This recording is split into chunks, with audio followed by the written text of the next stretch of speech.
Hello, everyone. Thank you for joining us for another one of our NatureWorks programs, which is brought to you by Penguin Court, a preserve of the Brandywine Conservancy, and also the Bottleworks Ethnic Arts Center in Johnstown. Today, I'm pleased to introduce you to Laura Hawkins, who is the Greenway coordinator for the Pittsburgh-to-Harrisburg Mainline Canal Greenway. So Laura, thanks so much for your time and for joining us today. Oh, thank you. Thank you everybody at Bottleworks and everybody that's involved with bringing NatureWorks to us every year. I realize my introduction is kind of a mouthful to hear Pittsburgh to Harrisburg Mainline Canal Greenway. It's a lot, but it sort of describes in its name what it is. It is a 320-mile corridor between Pittsburgh and Harrisburg, and it is a corridor of hub communities and heritage sites that are linked by land and water trails. And that's why I'm so kind of happy to be talking about the trails that are a part of that corridor and outside of that corridor for this program today.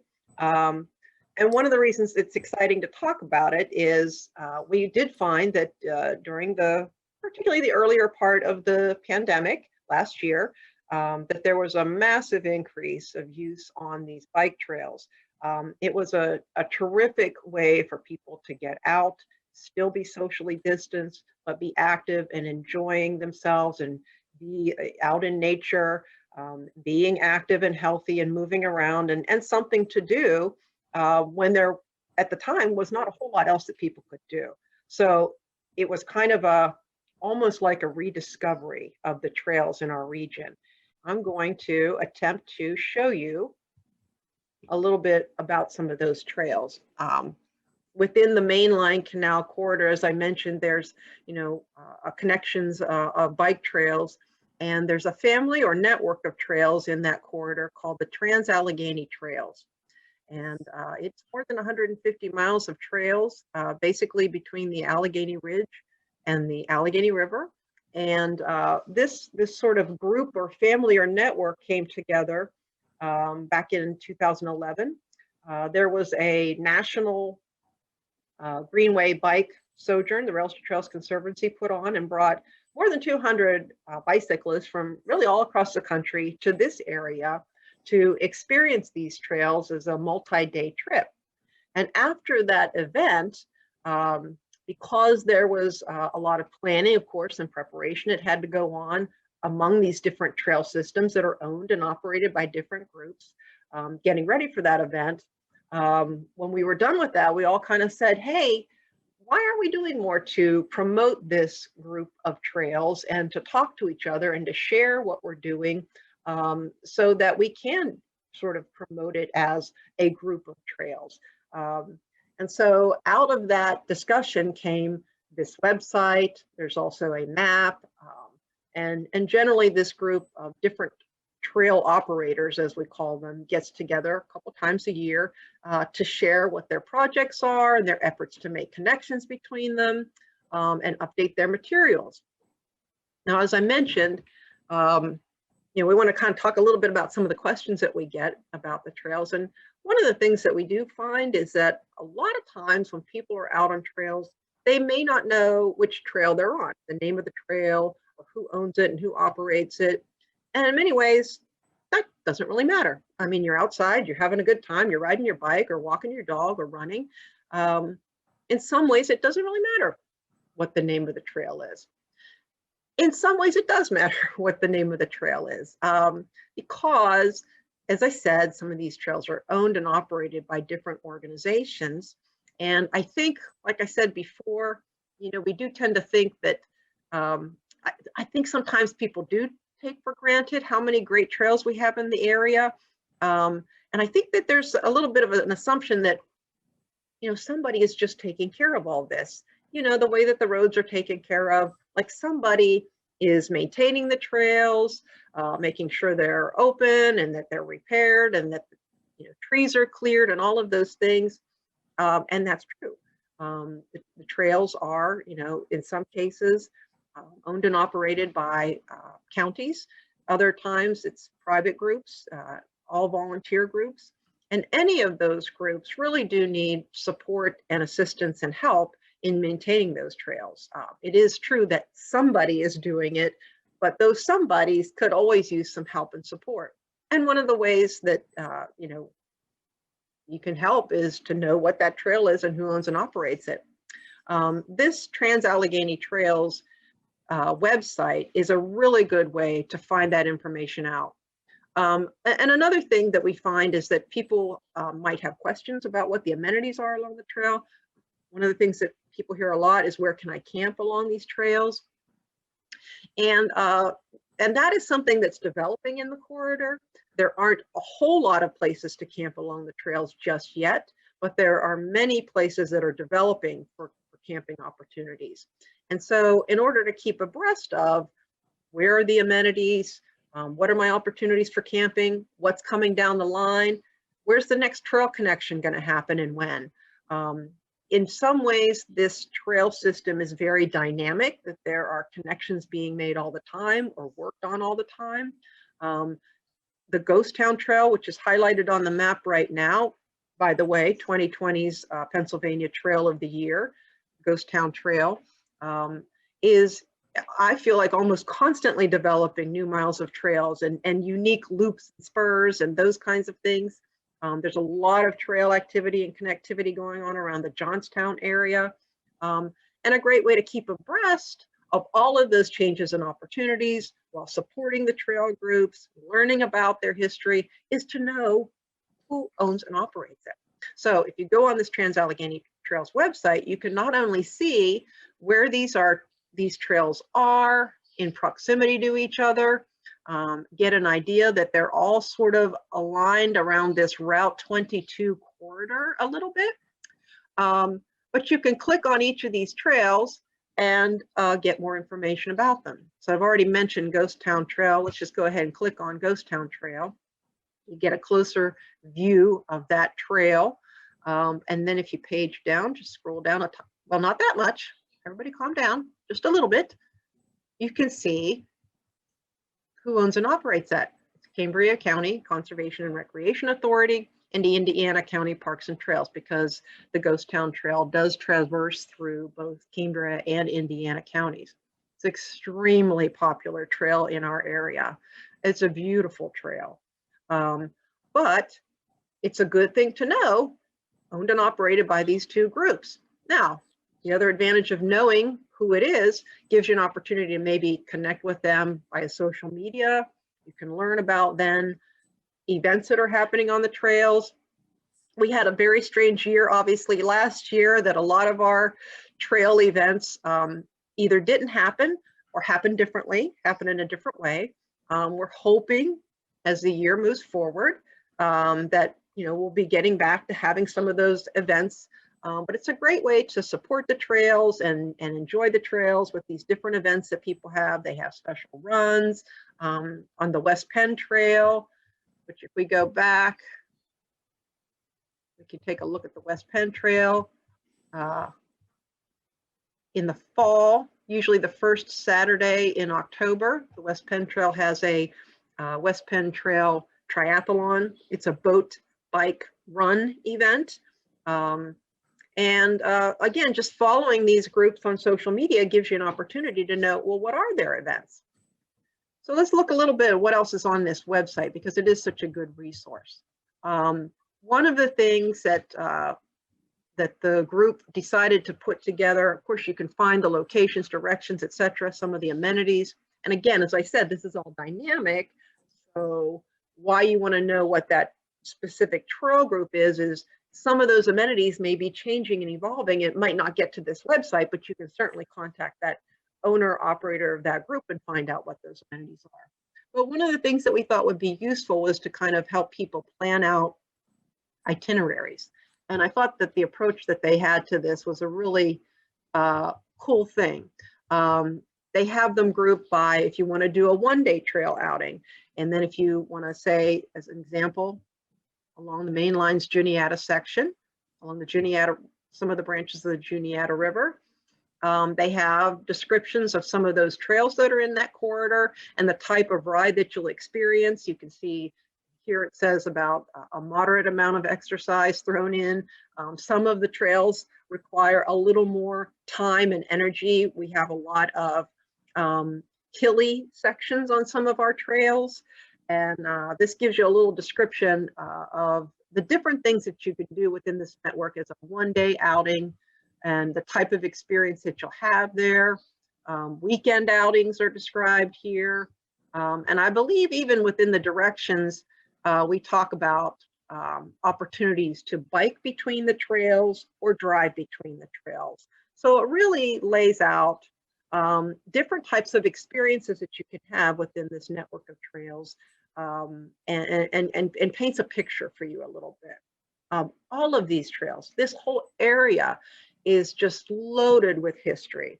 And sometimes, you know, that's more or less interesting to the kids that are along the trip, but it is a great way to show the history of the area without, you know, basically a lecture. You know, you're actually out experiencing some of the places where really important things happened in this part of the country without, you know, sitting in a classroom basically learning about it. Or it's maybe a way to mirror what kids are learning in the classroom about the history and then go out and see where it all happened. That's the path of the flood trail outside of Johnstown. It is a gorgeous trail, for one thing. It's just beautiful. It's unique and different. It is very well interpreted. The path of the flood trail is sort of bookends around another trail that's in the middle there, and that is called the Staple Bend Tunnel Trail. And I was talking about how much history we have in this corridor. The Staple Bend Tunnel was the first railroad tunnel in this country, and a lot of people do not know that that is right outside of Johnstown. It's listed as a separate trail because it is a National Heritage Site. It's a National Park Service trail. So of course it's beautifully interpreted. It's a really cool section. And then on either side, you have the path of the flood trail. I just like to always talk about that because I have a little bit of a sneaking suspicion that it's like a little known gem. I sometimes think that it gets fallen off the radar screen. The other things that we want to talk about is the water trails in the corridor. So I'm going to go back to sharing my screen, hopefully. And how can you find information about the water trails? If you just simply Google Mainline Canal Greenway, this site will come up. This is a site for the Pittsburgh-to-Harrisburg Mainline Canal Greenway. And there's a lot of different ways to get the information. But if you just go to experience the Greenway, you see we have it broken down that you can experience it by boat, by bike, the heritage, the towns or communities. And there's also a geo trail along the Greenway. So we want to talk about canoeing and kayaking. We're going to go by boat. And then the water trail page comes up.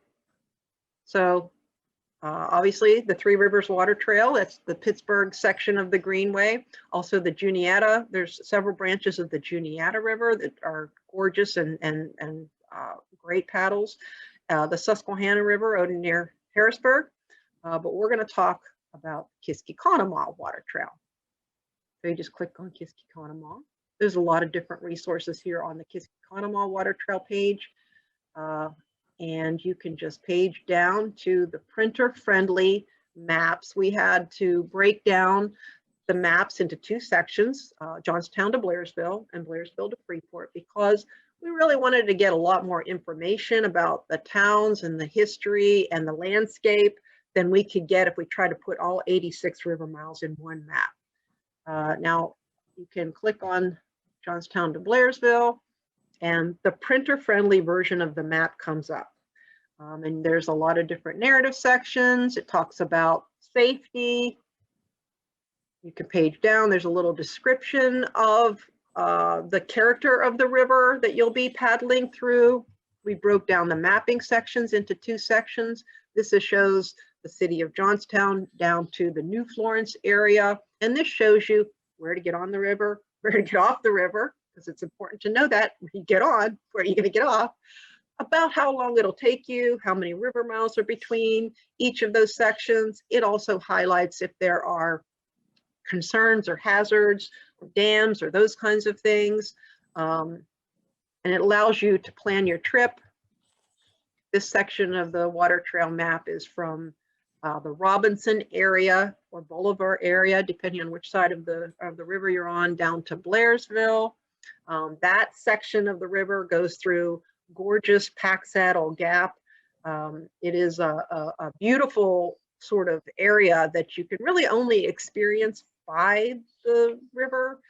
There are lots of canal remnants through Packsaddle Gap. It's a beautiful paddle, but it's also one that I really suggest if you're new to paddling, you make sure that you either go with an outfitter or take experienced paddlers with you.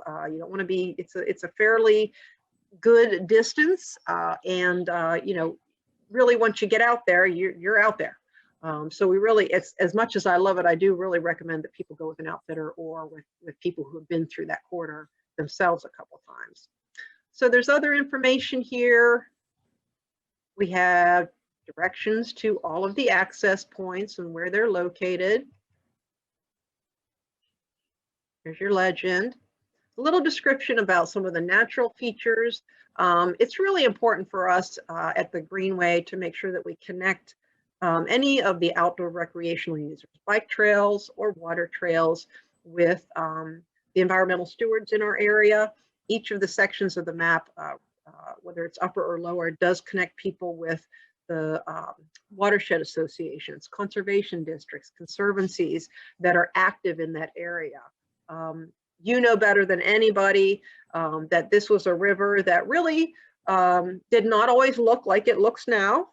This was one of the most denigrated and polluted rivers in the Commonwealth. And it's taken a lot of years and work, volunteers mostly at these environmental organizations that really brought the river back to life, made it a place where people want to paddle and fish and hang out. And so we really want to encourage people that are using these resources to support that work. You know, they've done the yeoman's share of the work for many decades, and they love their work. And I'm always impressed with how much they all accomplish with often no staff at all. But it's important to know that they're out there and that our recreational enjoyment is really built on their work. And so we need to make sure we find them and support them. So the maps do make sure we connect people to that. And then we have a whole page about safety, of course, as that's paramount. We try to provide a little more information about the towns along the river, and make sure that people know the heritage and the businesses and services and visit those communities. We are in the process this year of updating this map, the Kiski-Conemaugh Water Trail map. So we'll be providing some additional information. There are a few new access points, but that'll be coming out hopefully before the end of the year. So that is the upper section of the Kiski-Conemaugh Water Trail. The lower section, I'll very quickly just mention Blairsville to Freeport. Blairsville gets double billing. Don't worry about this. My computer does it, but most people's I don't think will. So the lower section, as I said, Blairsville to Freeport. I always like to talk about the fact that the lower section includes the Kiski Valley, which is Saltsburg to Freeport. It's 26 river miles. The Kiski Valley is also an interesting sort of study in that the character of the river changes quite a bit several times as you move throughout this river system. As an example, if you put on in, see if my cursor can find it, in, we're a little too low, we're a little too far down. Let me find, if you put on in Avonmore, which is downstream of Saltsburg, if you put on an Avonmore, you immediately go into a section of very deep pools. And sometimes it's almost like you're paddling on glass. It's so smooth. So it's really interesting because you're coming out of a, you know, more of a flowy part of the river and then going into a very deep and peaceful section. And then as you move down stream towards Apollo and the Roaring Run Recreation Area, the gorge narrows a couple of times and it sort of shoots you through a couple of little ripples and things. So the character of the river changes. The Kiski Valley is sort of peppered with more communities. I think there are 7 communities all through the Kiski Valley, and they each have interesting stories to tell and are cool places to stop as you're paddling through the Kiski Valley. Thank you, Laura, for sharing such excellent resources that really are a great summation of where to go to find out all that basic information, to know before you go, so you're well prepared for a fun trip and a safe trip. The water trails, I love seeing people utilize them. Thank you for the plug for the watershed associations that have worked for decades to clean up the water quality. Just the other day, I found a stat that the Stony Creek at the Hayden Street Bridge in Johnstown, back in 1990, when the Fish and Boat Commission did a survey, they only found 1 species of fish, and that was white sucker, which can live just about anywhere. When they replicated that survey in 2005, they found 15 species of fish, and 3 of them were game fish. And the fact that people are seeing bald eagles and blue herons regularly along the river is a testament to the improved water quality, which of course gets more people out there. So I think all these trails, be it land or water, is a great way to rediscover, as you said, our heritage and our history. And I hope everyone who is watching this today is inspired to dust off their bikes or break out their hiking shoes, or maybe join a paddling club and get out and enjoy some of the fabulous resources that we have right here in the Laurel Highlands.